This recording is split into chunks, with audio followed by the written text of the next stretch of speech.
Ugh. Sorry guys, I'm a little bit sweaty. Just watching some Cops. You know, it's pretty intense.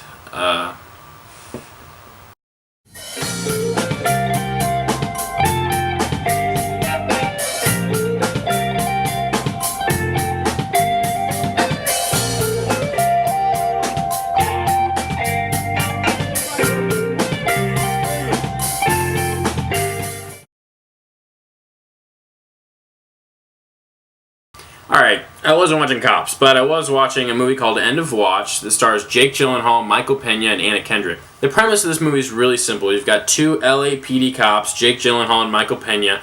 They're partners, and they have to go and patrol this rougher area of LA.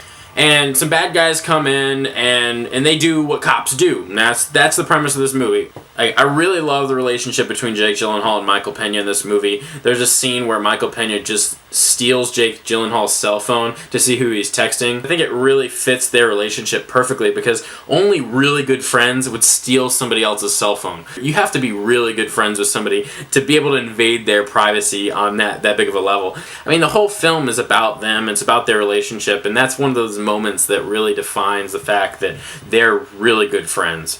I really like that. The relationship between Jake Gyllenhaal and Michael Peña in this movie was a lot of fun to watch. They're normal people, and I love that you can make an interesting movie without the characters being completely comical and ridiculous. You feel like these characters could be people that you know. Like they're not. There's nothing special about these characters, but they're not boring. They're not bland. They're fun to watch, and the dialogue between all of them is really funny. I thought this movie was very funny. Actually, I laughed a whole lot more than I thought I would, that's for sure. There's just a lot of really funny moments in this movie. There's a scene where they go over to this black guy's house. It's like in the first 15 minutes of the movie, and they suspect him of something, and they go into his house, and he's got this picture of him on his knees hugging Jesus. And I don't know why it was there. It had nothing to do with the scene, but it was really funny and it made me laugh. I really like that. I like when they throw in little subtle, just weird things like that are really funny. This movie is shot through the camera that Jake Gyllenhaal has. He has like a Canon video camera, and he carries it around with him the whole time. And they also have like these cameras that are right here on their vest, and you see some shots through those and through his handheld camera as well. But this isn't a found footage film though, so there's other shots all around them. They use the camera on the front of the police car, and just shots like from the tops of rooftops and things like that, and crane shots. There's other things like that that's not just from the three cameras that are on Michael Peña, Jake Gyllenhaal, and the one that he has, the handheld one.